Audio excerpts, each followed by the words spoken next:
ketidaksetaraan gender. Nah, gender di sini kan perlu kita bahasnya nih.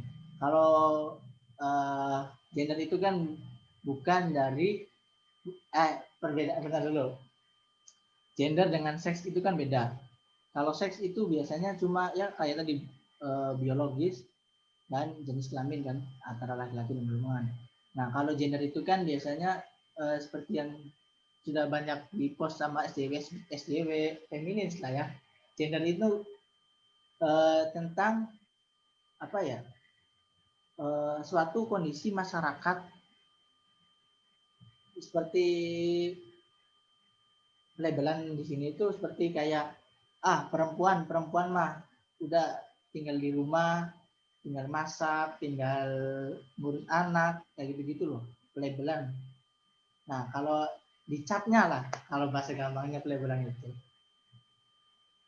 Pelabelan itu suatu tradisi, gender ya. Gender itu kan suatu tradisi, bukan tradisi. Pemikiran-pemikiran yang lahir dari sekelompok masyarakat. Jadi misalnya di kelompok masyarakat ini dia meyakini bahwa seorang perempuan atau seorang istri itu hanya tinggal di rumah, tinggal menerima nafkah. Nah, itu yang disebut pelabelan. Atau juga seorang suami yang harusnya kerja, harusnya menafkahi, baik lahir atau batin, seperti itu. Emang benar sih, seorang suami kalau dalam Islam ya mungkin seorang suami itu menafkahi. Cuma kan ada komunikasi atau kesepakatan di situ antara perempuan dan laki-laki kan. Kesepakatannya seperti apa gitu loh. Apakah bareng-bareng cari uang atau salah satunya doang atau seperti apa gitu.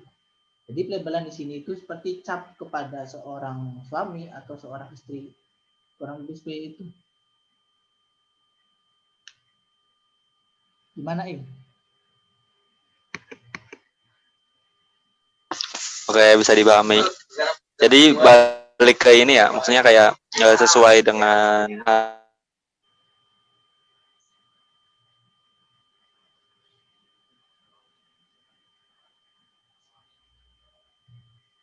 adat dan labelan ini. Misalnya di rumah tangga.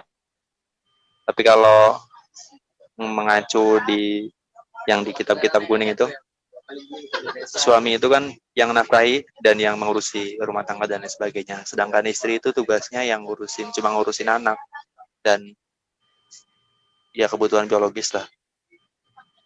Cuma kan kalau di Indonesia istri lebih banyak kerja gitu, yang di rumah nyapu, ngepel, ngasak, nyuci dan lain sebagainya. Itu apakah ya itu balik lagi ke tradisi sih ya? Ya. Balik lagi ke tradisi dan adatnya. Selama itu dirasa fine-fine aja oleh kedua belah pihak, oke. Bukan begitu? Ya, betul. Silakan, barangkali yang lain ada yang mau menanyakan. Izin bertanya, Kak. Itu yang maksudnya tidak perempuan itu, situ kan ditulis perempuan tidak memiliki peran penting ya, Kak. Itu maksudnya peran penting dalam hal apa ya, Kak? Tidak memiliki peran penting dalam hal apa?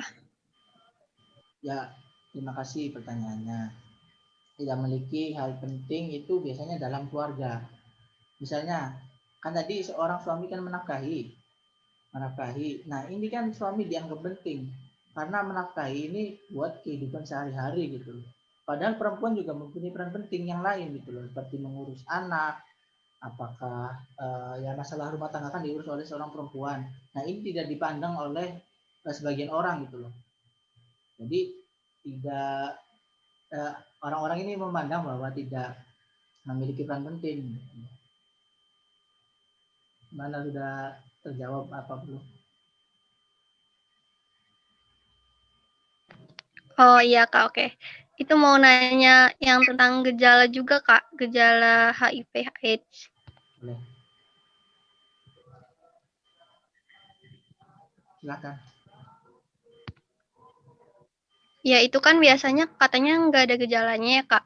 Jadi itu gejalanya itu baru muncul sekitar 5 tahun yang akan datang itu. Itu gimana ya, Kak, kalau misalnya kita udah nikah gitu sama seseorang, Terus kita kan nggak tahu kan dia punya AIDS atau enggak. Misal kalau posisinya itu udah nikah gitu, kita nggak tahu itu nggak sadar kalau misal dia itu punya penyakit AIDS atau HIV. Kan soalnya kan nggak ada gejalanya gitu. Jadi cara kita biar nggak tertularnya itu gimana, Kak? Oke, baik. Kan tadi sempat disinggung juga ya bahwa cara mencegah ini apa, dan juga tadi sempat didiskusikan juga sama Ahmad Sofidik ya bahwa sebelum menikah kan kita harus mengecek dulu kesehatannya. Nah, sekarang gimana kalau terjadi terinfeksi HIV/AIDS ini setelah menikah gitu ya kurang lebih. Tetapi kan kita harus mencari track recordnya dulu gitu loh.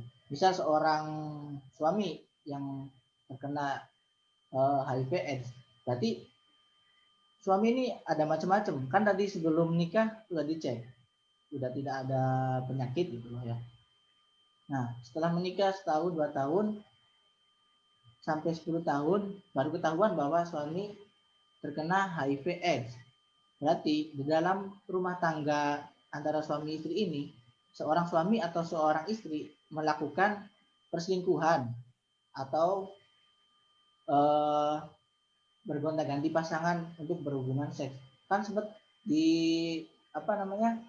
disinggung tadi bahwa salah satu penularan HIV/AIDS itu menggunakan dengan cara berhubungan seksual kan. Nah, jadi mungkin cara mencegahnya ya jaga pasangan kita masing-masing gitu.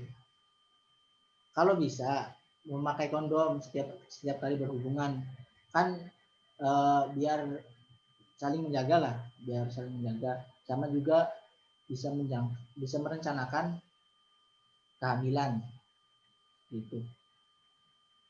Gimana, sudah terjawab apa belum? Ya, Kak, sudah terjawab, Kak.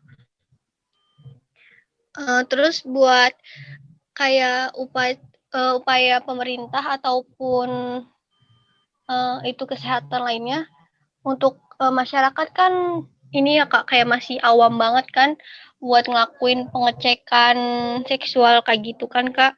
Upayanya biasanya apa ya Kak yang dilakukan oleh pemerintah ataupun unit kesehatan lainnya? Maksudnya pengecekan kesehatan itu seperti apa?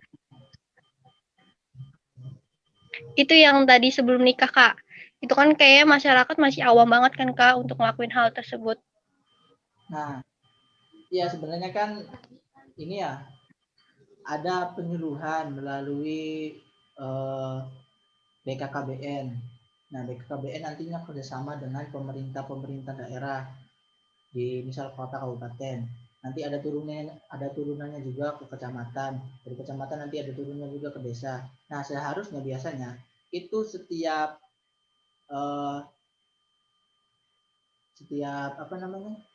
instansi kan, tapi instansi BKKBN yang ada di daerah-daerah itu melakukan penyuluhan. Nah, metodenya seperti inilah, kurang lebih seperti ini, sama. Jadi mungkin kurang masif ya. Sebenarnya udah ada, cuma kurang masif aja gitu loh. Seperti yang tadi pernah saya survei juga di kecamatan saya sendiri, di mana KB-nya atau apa gitu. Ya, berarti dari pemerintah sendiri sih udah udah memberikan sebuah layanan gitu loh untuk pengetahuan masyarakat melalui BKKBN ini. Tuh. Kalau selebihnya sebelum nikah kita juga yang harus sadar gitu loh bahwa harus ke KUA dulu melakukan bimbingan pranikah, entah itu persiapan psikis atau persiapan yang lainnya. Nanti juga direkomendasikan kok dari KUA. Gitu. Jadi ini dulu ya. Mungkin kita tutup dulu, nanti habis ini kita ngobrol-ngobrol santai tentang apapun lah. Mungkin bahas yang tadi juga nggak apa-apa, bisa saling diskusi lah, bisa saling memberi masukan satu sama lain gitu lah. Terima kasih dari saya, kurang lebihnya mohon maaf. Wassalamualaikum warahmatullahi wabarakatuh.